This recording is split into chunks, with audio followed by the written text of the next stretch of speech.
So in order to create our bindings, the first thing we want to do is get our function signature.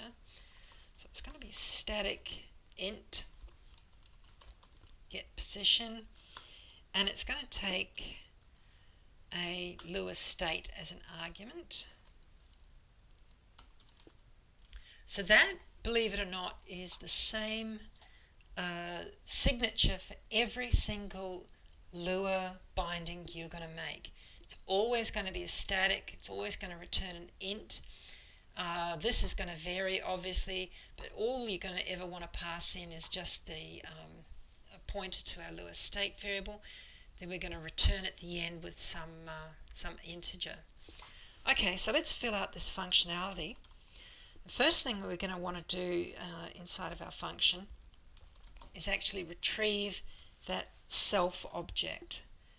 So that's going to be our game object to user data, and it's going to be the first thing passed into the function. So let's just say the argument to our get position function to return our values. So that's going to be a case of first off getting our position from our object to tell ourselves how to understand the game object. Then we need to do a Lua push number to L, and we're just going to push position.x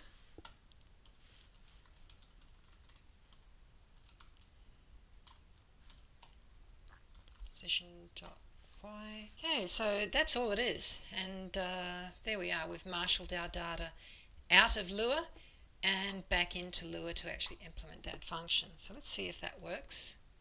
So just bear with me as I add in this boilerplate. You can virtually copy and paste this and use it in your game if you're using anything that looks remotely like what I.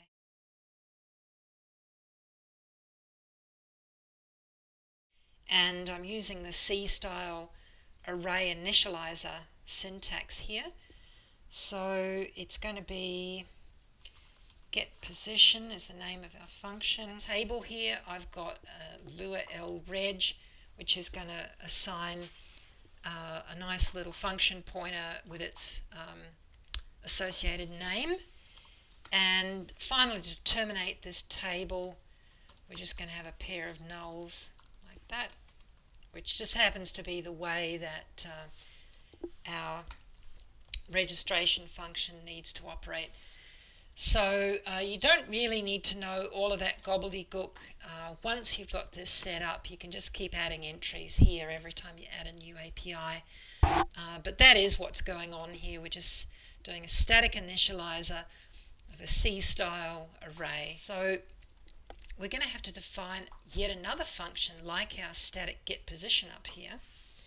But it's going to be the function that does our actual registration for us. So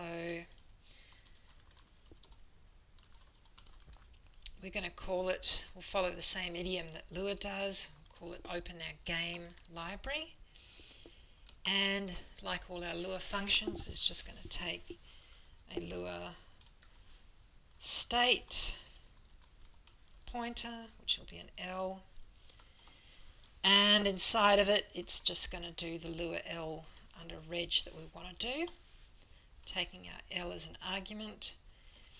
Now it's going to register it into this game namespace. This is why I like this convenience function. We don't have to create the table of functions. This registration function is going to do it all for us. And finally, we just need to pass in our table as the final argument. And that's all there is to it. So we know that Lua's called that function for us. And finally, what we need to do is just return something. Doesn't matter what we return here actually. Just return 1. So what I'm going to do is load it down here. when we set up our Lua runtime. I could do it up here in the initialization, but maybe what we want to do when we load the game library is have access to our configs. So I'll do it down here after our config's been loaded. Okay, so what I need to do is ask Lua to go and run that C-style function that we've created. So in order to do that, I will push the C function onto the stack with our Lua state. And the C function that's going to get pushed is our open game library function here. Again, we're pushing the function pointer itself. Then we're going to push a string, which is going to be the actual name of this table, of this global that our Lua registration function called for us. Ask our Lua state to actually execute the first thing on the stack as a function, and to have our return value be 0.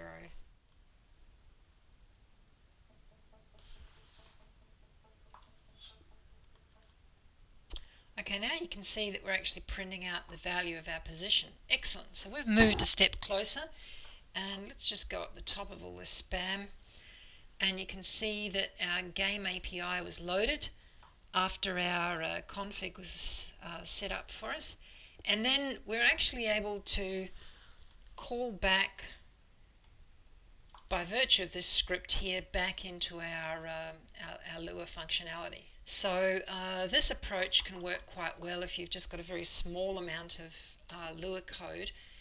But instead what I want to do here is add in the ability to run a script that's stored outside of our actual game file. So here what I'm going to do is create a couple of different types of our bomb objects. So in order to do that, this one is going to be a seeker bomb, and this one is going to be our lurker bomb. Okay, so now we've created our different bombs. We've got our seeker bomb and our lurker bomb. What I'm actually going to have to do is go here into our game level, where we map out the positions of everything. And here we are. So let's just add in some lurker bombs.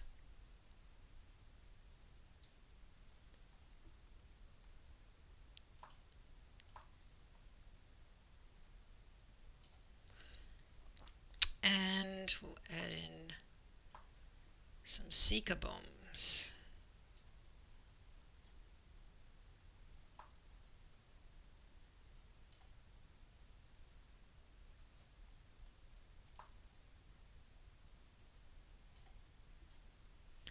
So let's save that, do a publish.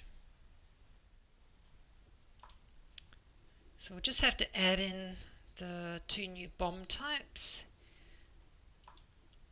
so that Xcode knows how to find them. Let's see, they should be highlighted here with any sort of luck. There we go, these 2 guys.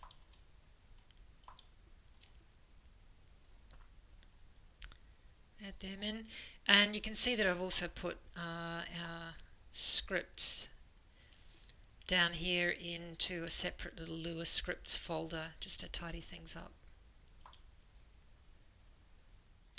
Our update script, instead of being the actual literal script, we're actually going to make that into the name of our Lua script file.